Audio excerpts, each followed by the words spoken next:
Mendengar pertanyaan Hao-Ren, Zhao Yanzi memelototkan matanya pada Hao-Ren dan berkata, "Aku tidak jatuh cinta seperti anak-anak itu." Hao-Ren menatapnya, "Kau sendiri belum benar-benar dewasa." "Tentu saja, aku tidak sedewasa kamu, Paman." Ia sengaja menekankan kata, "Paman." Hao-Ren tersenyum dan berhenti berdebat dengannya. Ia berbalik dan melihat Zhao Guang yang sibuk memeriksa dokumen di ruang kerjanya. Kemudian dia melihat pada Zhao Hongyu yang sibuk memasak di dapur. Terakhir ia melihat Zhao Yanzi yang terlihat seperti gadis tetangga yang cantik. Ia merasa nyaman dengan adegan ini. Keluarga dengan 3 orang anggota keluarga ini terlihat seperti keluarga yang berada dan normal. Tiba-tiba aku menjadi anggota keluarga mereka. Hao-Ren merasa bingung. Waktunya makan malam. Zhao Hongyu membawa 2 hidangan terakhir dari dapur dan berkata dengan suara keras. "Ayah Zhao Yanzi." Zhao Guang meletakkan dokumen-dokumen di tangannya dan berjalan keluar dari ruang kerja. "Hao-Ren, ayo makan bersama kami," Zhao Hongyu berkata pada Hao-Ren dengan lembut. Zhao Yanzi menatap Hao-Ren dan terlihat tidak puas. "Jangan membuat wajah seperti itu. Bahkan jika Hao-Ren bukan tunanganmu, dia masih tamu kita." Zhao Hongyu menepuk kepala Zhao Yanzi dan menegurnya. Otak Hao-Ren kembali membeku saat dia mendengar kata tunangan. "Duduk dan makanlah." Zhao Guang duduk dan berkata dengan tegas pada Hao-Ren. Hao-Ren merasa sedikit canggung, tetapi dia tidak dapat menolak undangan mereka. Yang bisa dia lakukan hanya menemukan tempat duduk dan duduk. Mejanya hanya cukup besar untuk mereka berempat. "Apa kamu sibuk di sekolah?" Zhao Hongyu memberikan Hao-Ren sepasang sumpit dan bertanya.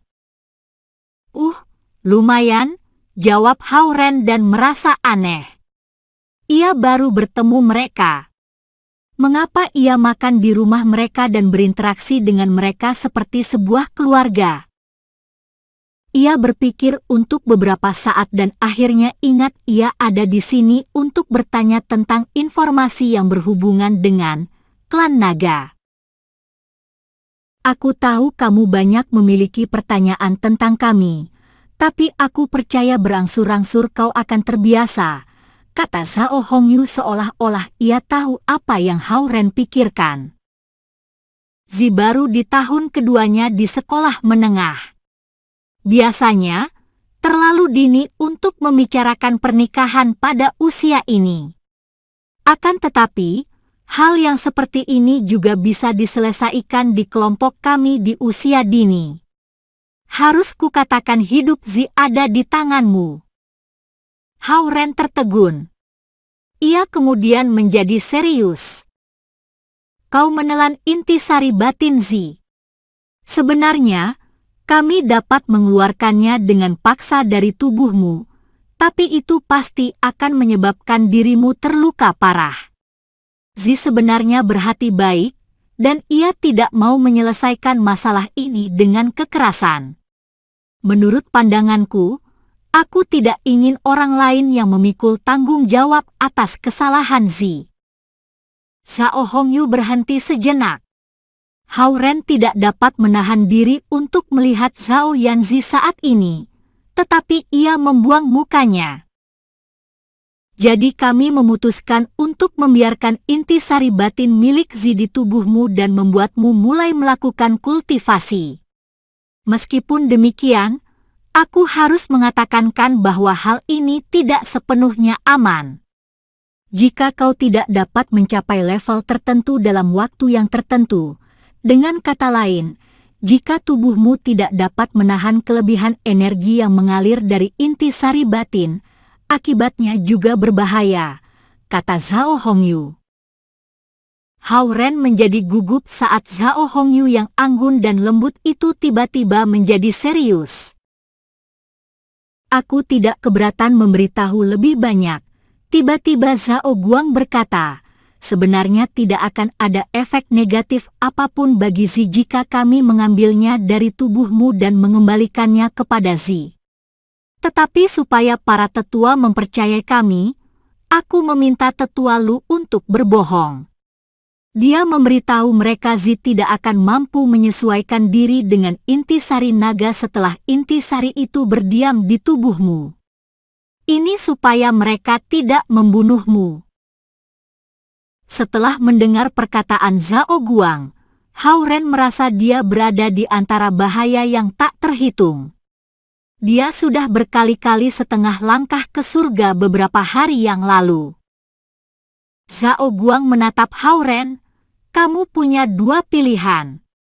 Pertama, membiarkan kami mengeluarkan intinya dengan paksa. Ini resikonya besar. Kedua, melakukan kultivasi sesuai dengan kami berikan padamu. Resikonya masih ada, tetapi jauh lebih kecil. Yang aku ingin tahu. Hao Ren melihat pada Zhao Yanzi, bagaimana kehilangan ini berpengaruh bagi Zi. Mendengar Hao Ren menyebutnya, Zhao Yanzi mencemberutkan bibirnya dan tidak berkomentar tentang itu. Saat ini tidak ada bahaya apapun. Meskipun demikian 3 tahun lagi setelah Zi berusia 18 tahun, jika kau tidak bisa membuka semua bukaan intisari naga itu dan memindahkan setengah esensi bawaan naga kembali padanya, Zi tidak akan bisa hidup lebih dari 2 tahun, kata Zhao Guang. Keheningan tiba-tiba menyambar meja makan.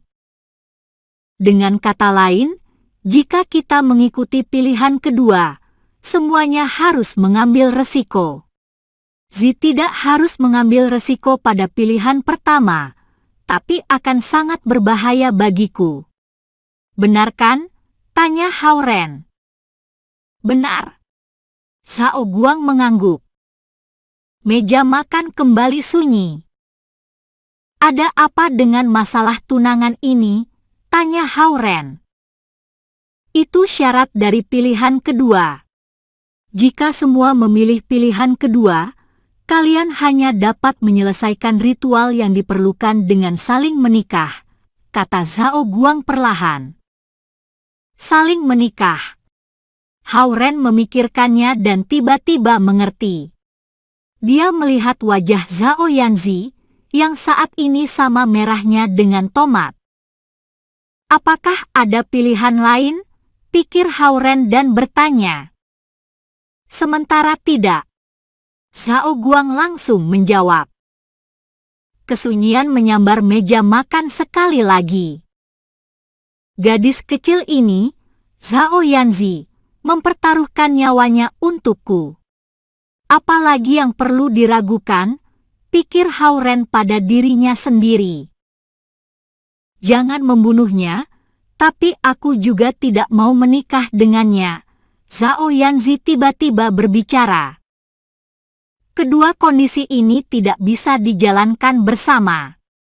Zhao Hongyu mengingatkannya. Bagaimanapun juga, aku tidak ingin menikahinya. Zhao Yanzi mencibirkan bibirnya saat wajahnya berubah menjadi merah. Jadi bunuh dia?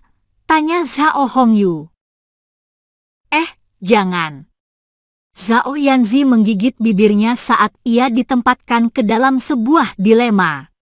Lagi pula ini salahnya, dan Hao Ren tidak bersalah. Karena kalian berdua tidak punya sanggahan, mari ikuti pilihan kedua. Zhao Guang memukul meja dan berkata, ayo makan. Ayah. Yanzi masih ingin protes, tapi ia dihentikan oleh ekspresi wajah Zhao Guang. Zi, kau harus bertanggung jawab atas kesalahanmu. Zhao Hongyu menghibur Zhao Yanzi. Aku telah melakukan beberapa penyelidikan terhadap Hao Ren. Dia anak yang baik yang memperhatikan dan menghormati orang tua. Ayahmu dan aku sangat puas. Kalau tidak, bagaimana kami menyetujuinya? Selama kamu tidak keras kepala, dia pasti akan memperlakukanmu dengan baik. Mendengar perkataan Zhao Hongyu, Hao Ren yang duduk berseberangan dengannya, tubuhnya kaku dengan canggung, tidak tahu bagaimana menanggapi. Ia tidak pernah berpikir memiliki gadis kecil sebagai tunangan. "Bagaimana bahasa Inggrismu, Ren?" Tiba-tiba Zhao Hongyu bertanya pada Hao Ren. Setelah memastikan bahwa Hao Ren akan menjadi tunangan Zhao Hongyu menyapanya dengan berbeda. Lumayan." Hao Ren menanggapi dan berpikir mereka pasti sudah tahu seberapa bagus bahasa Inggrisnya, lebih baik daripada dirinya sendiri karena mereka telah menyelidikinya. "Yah, cukup baik di semua mata pelajaran kecuali bahasa Inggris. Sementara ini, datanglah untuk membimbing bahasa Inggris dan mengenalnya dengan lebih baik," kata Zhao Hongyu. "Siapa yang mau mengenalnya lebih baik?" Zhao Yanzi mencebikkan bibirnya dan berkata dengan suara pelan. Hao Ren tidak yakin untuk datang ke sini setiap malam. Selain itu, dia belum pernah berpengalaman menjadi tutor. Di saat yang sama, juga dapat mengajarkanmu tentang kultivasi. Aku pikir akan baik untuk semuanya jika kalian saling membantu, kata Zhao Hongyu. Memikirkan kultivasinya berhubungan dengan hidup Zhao Yanzi, Hao Ren tidak berani ceroboh meskipun dia tidak dapat menerimanya sebagai tunangannya. Dia memikirkannya dan berkata, "Baiklah, tapi kalian tidak perlu mengirim mobil untuk menjemputku. Aku akan datang sendiri." "Baiklah. Rumah ini tidak terlalu jauh dari kampusmu. Jika kau naik bis, rute 767 akan membawamu langsung ke sini." Zhao Hongyu tersenyum saat Hao Ren menyetujui rencananya. Senyum itu sangat manis. Hao Ren berbalik dan melihat Zhao Yanzi. Dia pikir fitur wajah dan lekuk tubuh gadis kecil ini sangat mirip dengan ibunya. Setelah ia dewasa, dia akan menjadi wanita yang luar biasa cantik. Zhao Yanzi mendengus dan menghindari mata Hao Ren.